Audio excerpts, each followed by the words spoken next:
this concept of a purpose for one's life. Sometimes it is handed to us by our parents, sometimes just from society. Sometimes it comes untraceably. It comes, I need a purpose for what is the purpose for my life? And sometimes people try many things and find that that is not the true purpose of my life. They have not found something.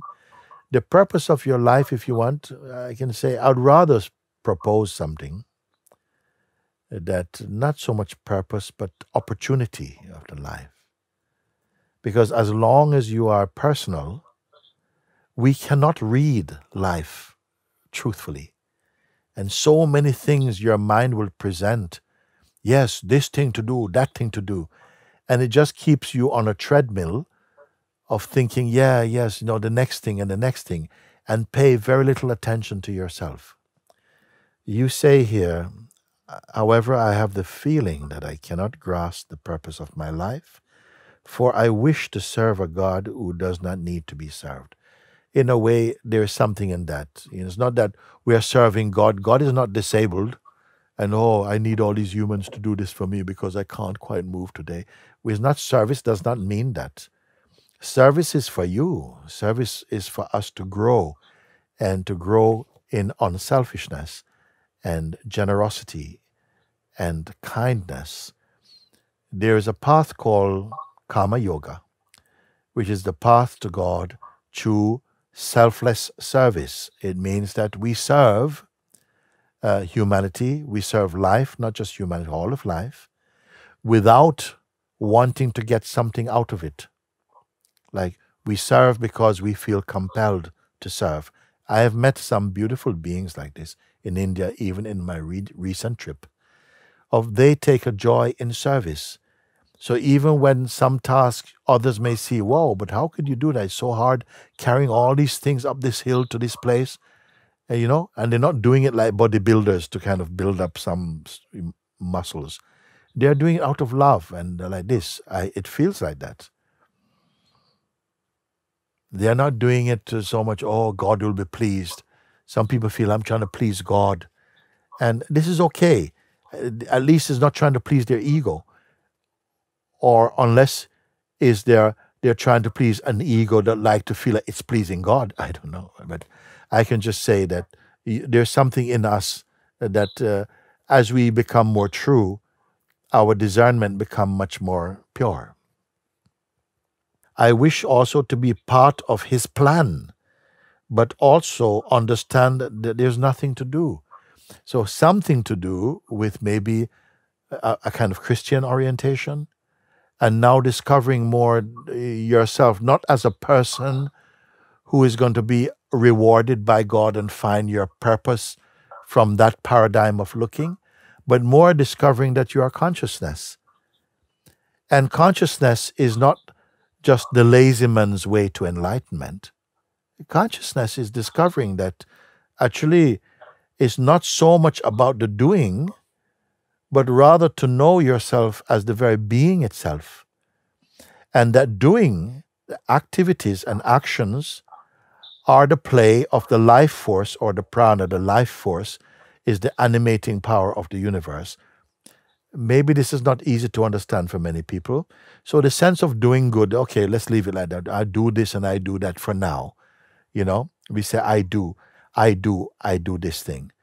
But what we see in many cases that this feeling of I often accumulate arrogance and pride, a sense of specialness, or the other extreme of unworthiness, unsuccessful, rejected, and these things. As long as the feeling of I in us takes a personal mode, then we enjoy and suffer the consequences of identifying as an I personally, or the I which is consciousness, which is impersonal.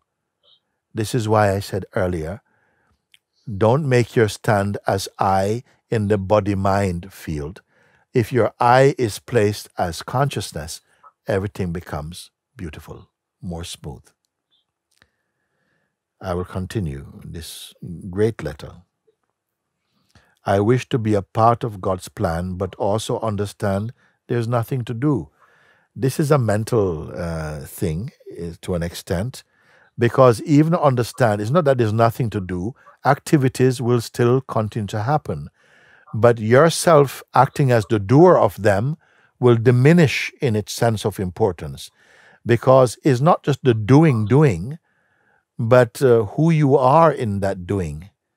It's not just the actions, but if you feel, I am the doer of it, pride may come.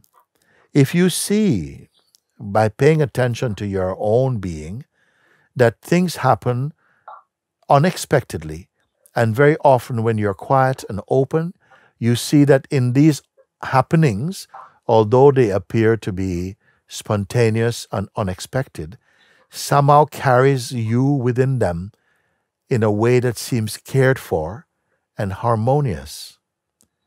This is the one that's not doing.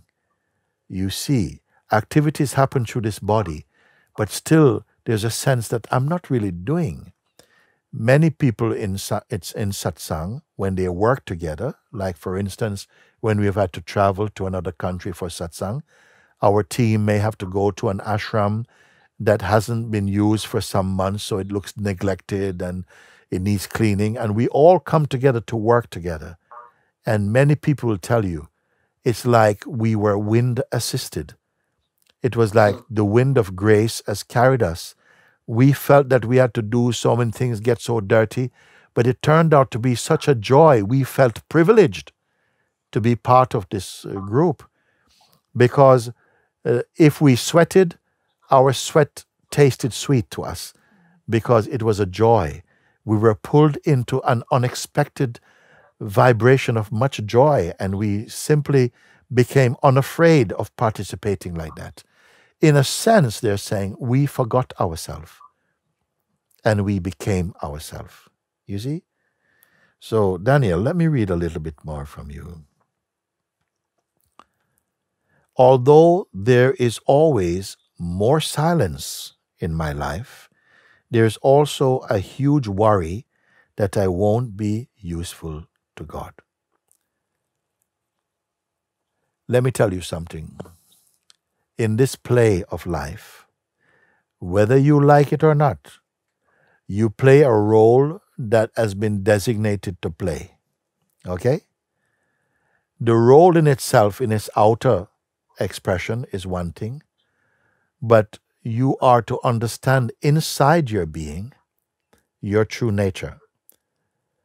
You see, someone can be awake to the fullness of the truth of who they are, and they may continue like before, being a shoe shiner, or a dustman, or a doctor, or a politician. You see, on the outer side, they are doing that, but they have fulfilled their life's opportunity and purpose. They have awakened to the truth. So if there's a God who's going to judge you, he's not going to say, listen, I made you with so much potential, and you just end up working in supermarket. What am I going to do with you? No, that's a very human thing. No, your realization, you see, is what's important, that you wake up to the truth of who you are. That is your work. That is your purpose and your opportunity above all things. Because whatever human beings have done, largely gets forgotten, even by our own self. Let's think of yesterday. Yesterday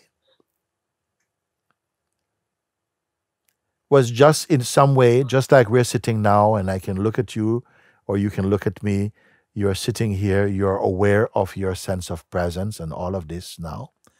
Yesterday had the same quality of perceiving. It was rich, it was in the moment, it was the pulse of life was very exact in each moment, like that. But it is gone. It is gone.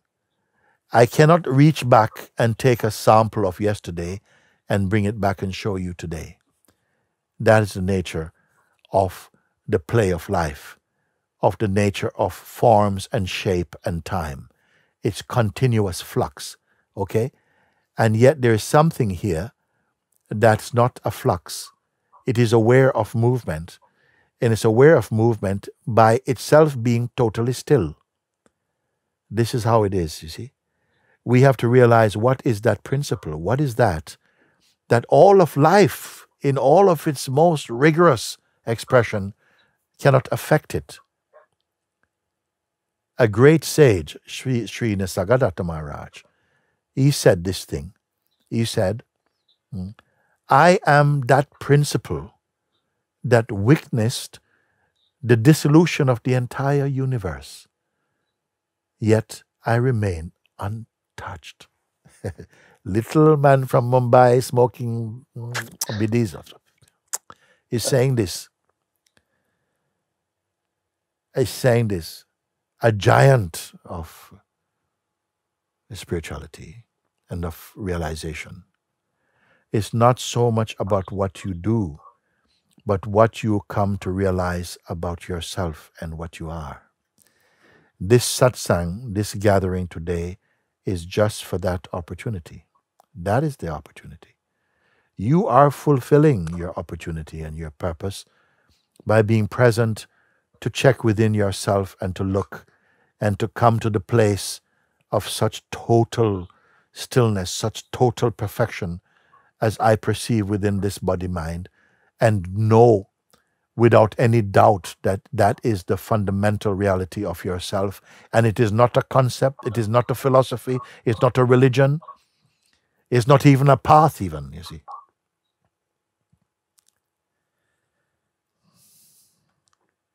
When will non-doing becomes service? When there's non-doing without a non-doer, the greatest service is rendered. You see? There is a saying, a Buddhist saying, it says,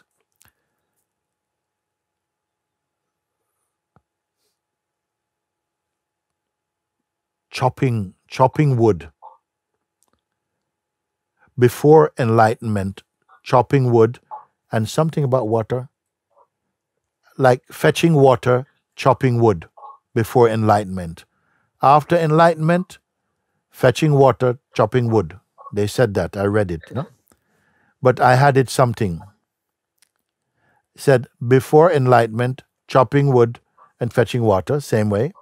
After enlightenment, chopping wood and fetching water. But I said, but no wood chopper.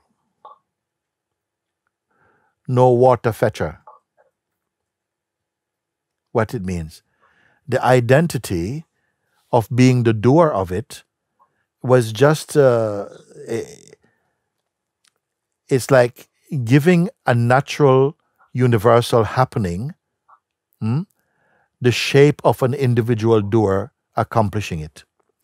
But it is happening by itself, and it is happening in front of your own presence and consciousness. But when consciousness plays as a human being, it wants the recognition of being a person. I did this. I did this really well. I did this better than you. That's where the false subject comes from, actually. But it doesn't go away so easily.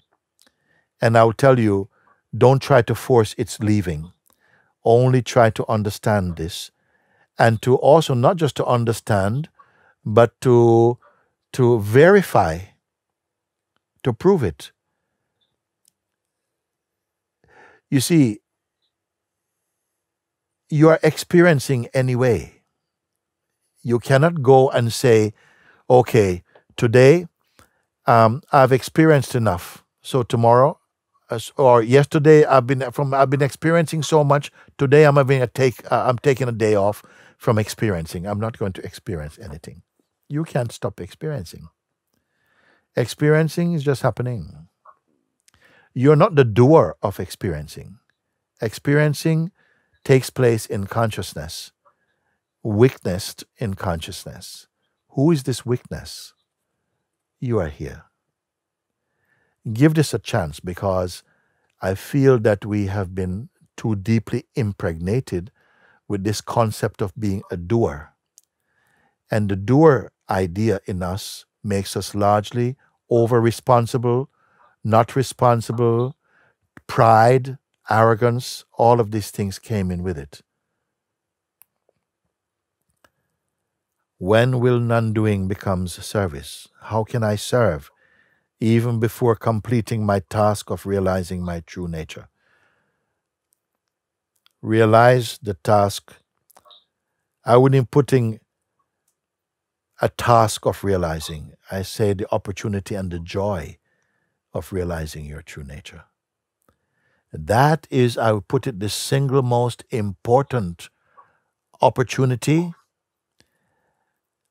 the highest realization in the human kingdom is to wake up to the truth of what you are. That's what happened in the case of the Buddha, of the Lord Christ, of Lord Rama, or like this, Sri Ananda Mahima, Papaji, Sri Nisargadatta Maharaj, Sri Ramana Maharishi, so many who has gone before. And same for you. Same for you. These masters, they awakened to the truth of themselves. Some of them became very quiet, some became very active. Doesn't matter. Whatever is your parabdha karma, meaning that whatever this body was brought in to do, the function, it will happen. But it will not affect your realization, you see. And I am so with you on this one. I'm so with you, Daniel. I'm so with you on it, you know? Yeah. Yes, yes, yes. I feel like I have no more control or no more influence over that process of self-realization. And I feel like even when I get fed up with searching, it just goes on by itself, and the moments just come, the realizations, the smaller realizations, and that inner wisdom. All of that is the activity of the mind-body consciousness. Right now, for everyone who is here, I would just say, just like I'm putting this paper down, this letter down, this beautiful letter down, let's just, for a moment, be willing to just let go of our questions, just put them aside for a moment. And whatever thoughts are coming in the mind and so on, you cannot be able to take them out and put them somewhere, but something just as good is just be willing to ignore them for a moment. Just like the children are crying, but everything is fine. Just leave them for a moment. I need your attention for just a couple of moments. Simply be not giving attention to anything that appears or arises in your mind, just for the moment. Afterwards, you can go back and do this. But I want to see if it really is possible for you to be totally empty for a moment. And by empty, I don't mean like, there's something sticking in my brain here and I can't get it out. No, just leave it for a moment. Don't give your attention. Not giving your attention to something is itself emptiness. You don't have to go and take it somewhere and detonate it in some bomb or something to get rid of something. Simply not giving your attention. Your attention is one of your superpowers. It's so much potent inside your being that wherever your attention goes, whatever it lands on, you're calling it your experience.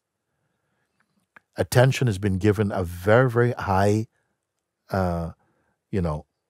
standing. But still it is not you. So much so that if attention is erratic or restless, you are able to say, my attention is very, very, I can't focus right now. My attention is all over the place. Something witnesses even attention. That in which attention or inattention is witnessed is greater than attention. So don't worry.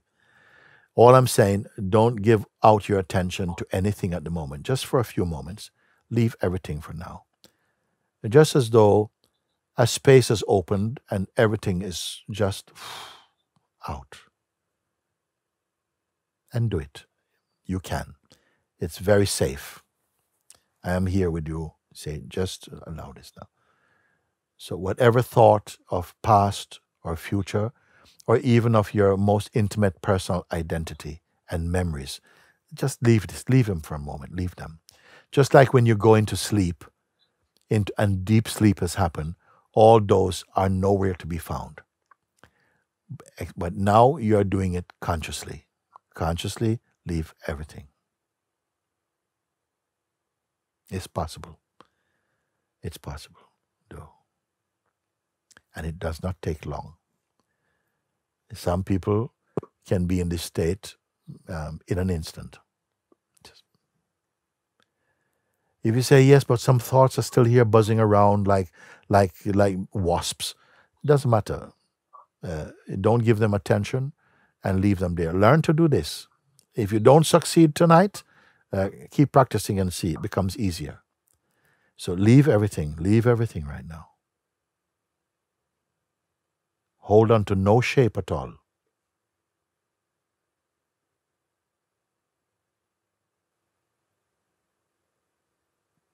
If everything that was perceivable was taken away, one by one or all together, so all are gone, as it is now, are you not here? Yes. Yes. So when I say you, I'm saying that even all your history, your personality, your albums, your relationships, your aspirations, your projections, everything that you could call associated with, all that leave aside. There remains something here that cannot be taken out, cannot be removed. Are you aware of this? Yes.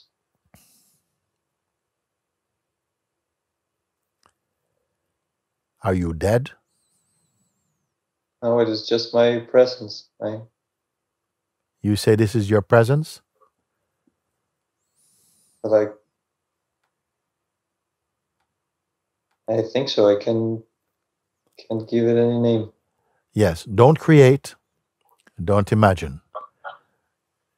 It needs no help from anyone, including any sense of you. It's simply here.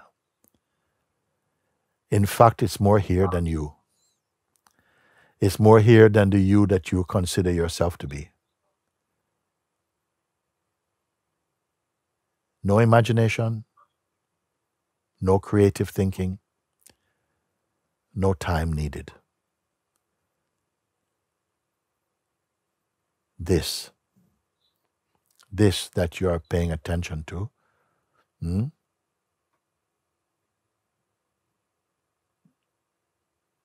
is this a religion here? No. No. Does it have any purpose? No. Can it be sick or frustrated at all? No. Can it belong to one nation or one person and not to another? No. I want to ask this for all of you also. This that is simply here, can it be pushed away? No. Can it fade?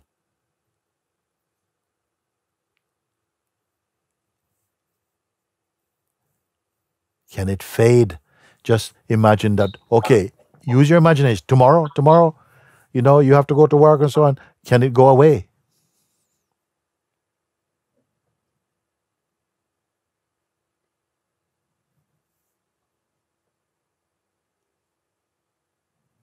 Is it a mood?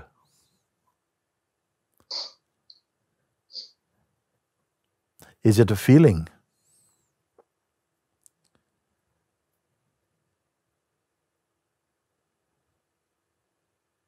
Did you create it?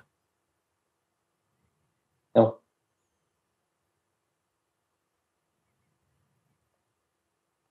Can it judge? Does it judge anyone?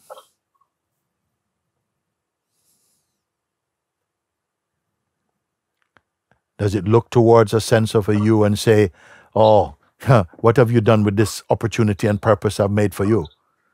Is there anything like that in it?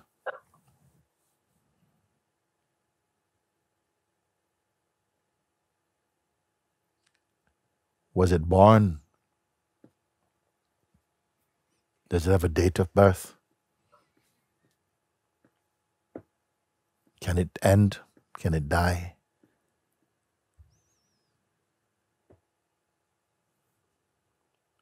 Is it happy that we are speaking about it?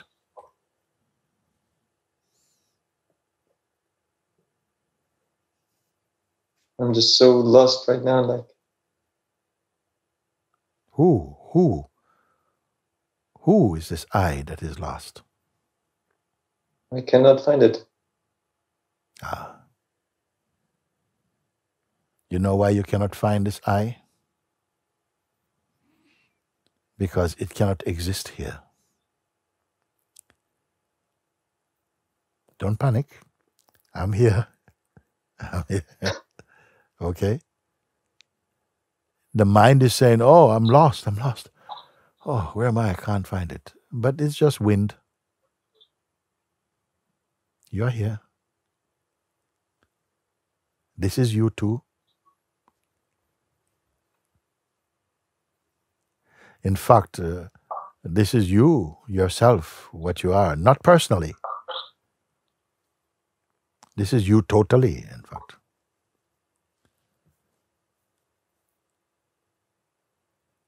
Here, do you have a history?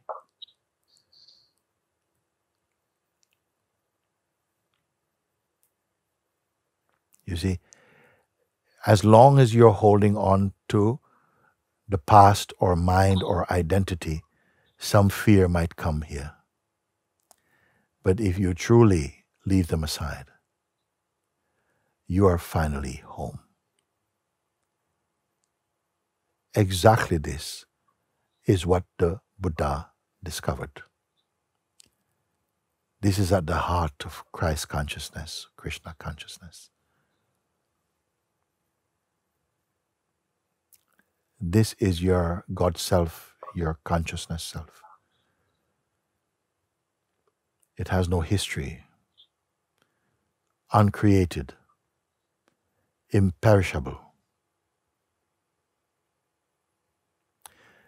Can it suffer from thoughts? Can it have bad days? Look for yourselves, all of you.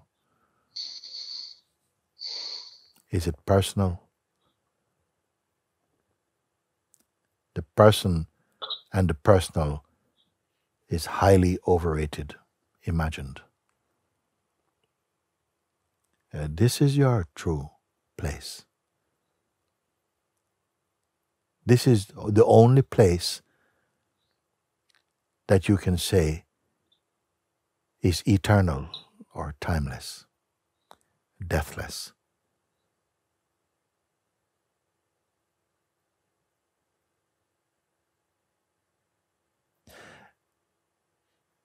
This is your imperishable life.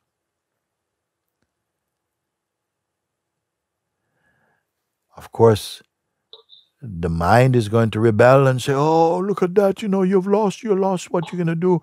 Where's going to be your future now? Who's going to want to be with you? And all this kind of stuff. And if you're clinging to those old regime of identity, fear will come for you.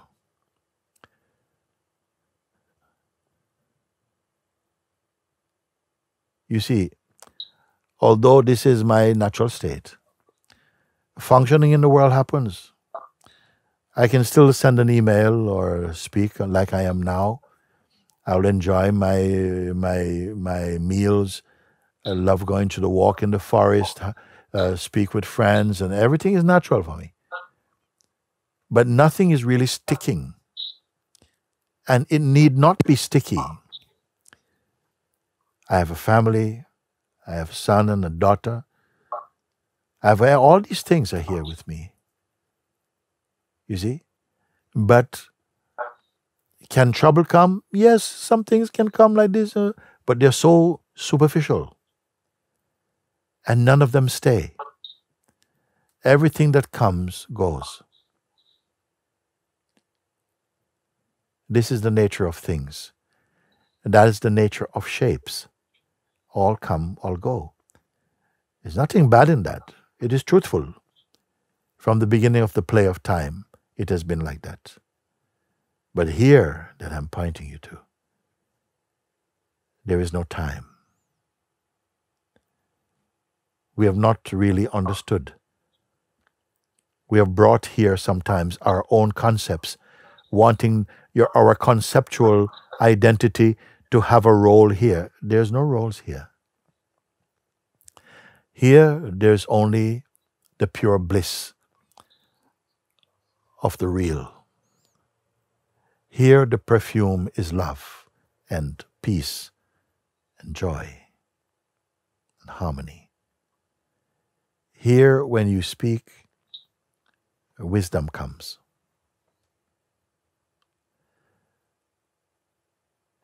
Am I speaking about a positive state? It is beyond positive and negative. It is pure. And whether you like it or not, it is your fundamental nature. But you can only know this when you wake up to it. If there is a sadness, it is that a life is lived in the plane and in the notion or mode of only ego. And to be asleep to this, to not be aware of this. Because here, I am not pushing life about. I need not hold on to ambitions about life. I am not thinking about future. Because in every instant, my life is as it is. And it is enough, and it is complete. We search for happiness. Why? Because we are unhappy. You search for success because you feel presently you're not successful. But the truth is beyond success and failure.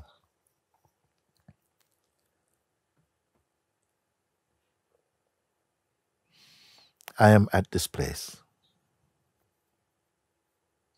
You know, Guruji, I came to Portugal looking for you, but I never expected to find you in this way. So thank you very much. Very much. I am very happy when I read your letters and I don't see you there. I see you behind it, here with me. I read your letter, no? I read the words of your letter, the words that come also from your mind and from conditioning and culture. I understand these words. I understand them. I understand this life. You see? I'm not an alien to them. I understand them. But I want to introduce you to the one who is before all of this and after all of this, who is always present. That is your true nature. Eternally happy and at peace. Are you capable of feeling sadness and anger? Yes, all these waves can come, but none of them stick. Everything can flow. I don't have the feeling anymore, this should not happen, that could never happen. No, anything can happen. I see it enough times. But what I am is not happening. What I am just is. And it is not my belief. It's not my philosophy. It's not my religion. It is only myself. It is yourself also. The more you come to recognize it, as I try to point, I can point you more easily to what you are not. I can't point you to what you are because it's in no direction I can see. Behind the pointing finger and what it intends to find, you are already here in a place of total stillness. You only have to somehow get accustomed to your emptiness also. Emptiness, fullness, it means same thing to me. They are just words. When I speak of the self, it is not a word, it is not a concept, it is not a belief, it's not a place that I go to. It is the self and the self of every being. It is not my personal self, so I have nothing to boast about. Hey, look over here, I have got the self. No, I am the self. You are also the self.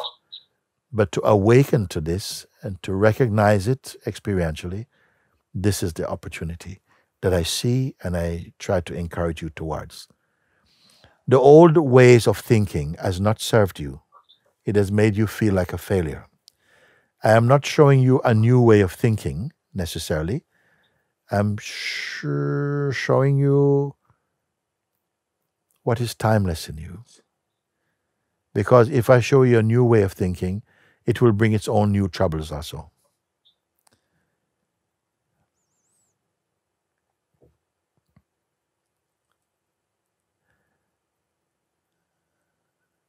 I only try to show you where you're totally at rest, totally at peace, totally happy, totally fulfilled.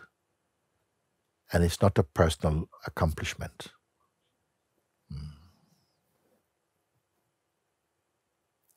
And I love you. Thank you very much. I love you so much.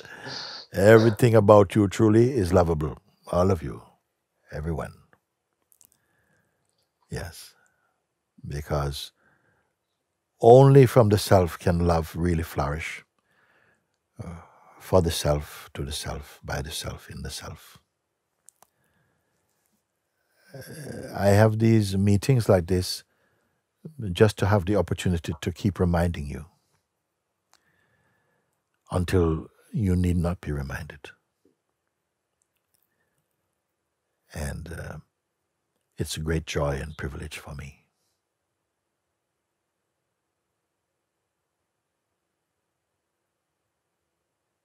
Thank you so much. Thank you.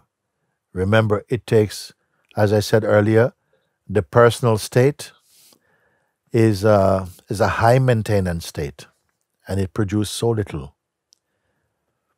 It takes a lot of energy to be a person, but we are so used to it, it feels like we don't take any energy.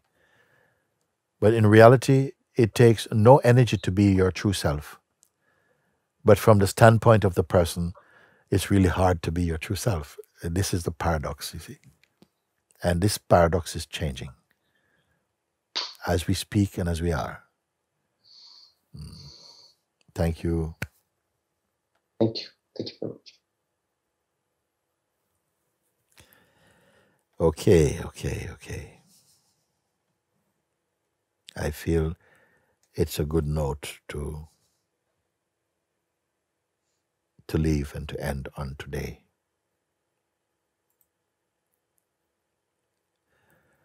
This session is coming to a close. My words will stop. But what I am and what you are will never close and can never stop. And that is my happy message to you. What I say will disappear in the wind, but where I speak from can never leave. I only come to remind you of the purity, the love. All my words are failed. All my words, everything I say with words, they fail. I cannot convey. I am my words, and I am what I'm pointing you to, and you are what I'm pointing you to. That is my happy message. I say happy because it cannot fail, you know.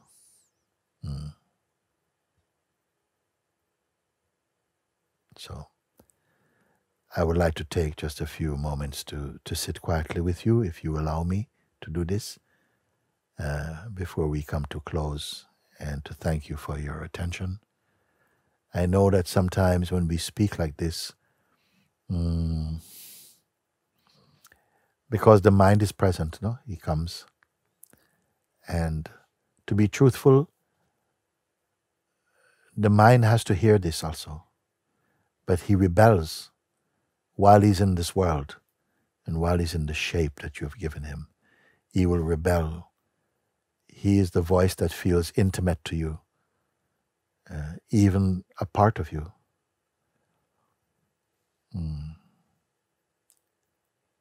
The mind is what brings and is spoken of as the carnal self.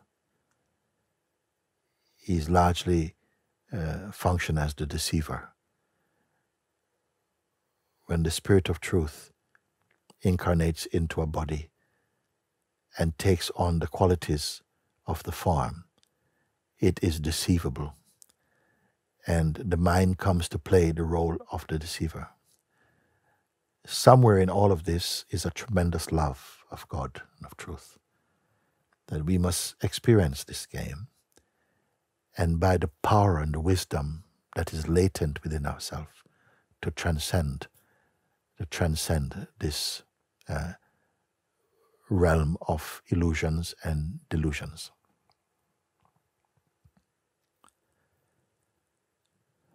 It's only a question of time. For some people, it's today. Others, maybe tomorrow, maybe later, maybe another life. I don't know.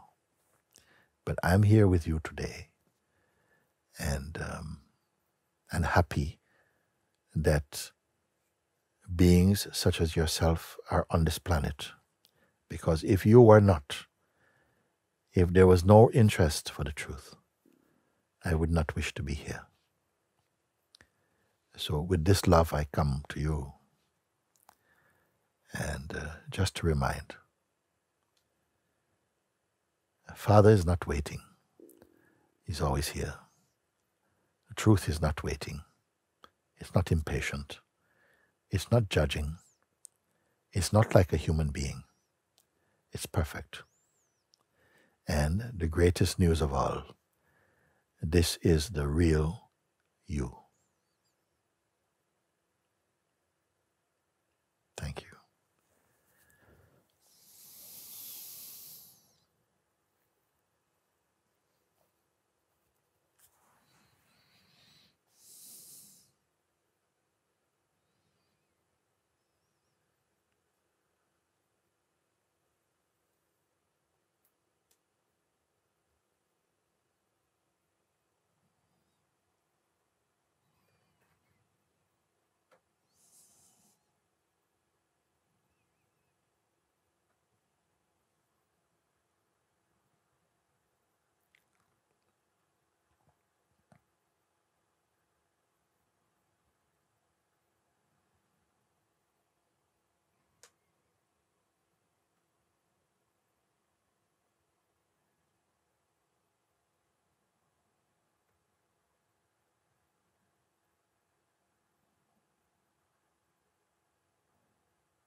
पिता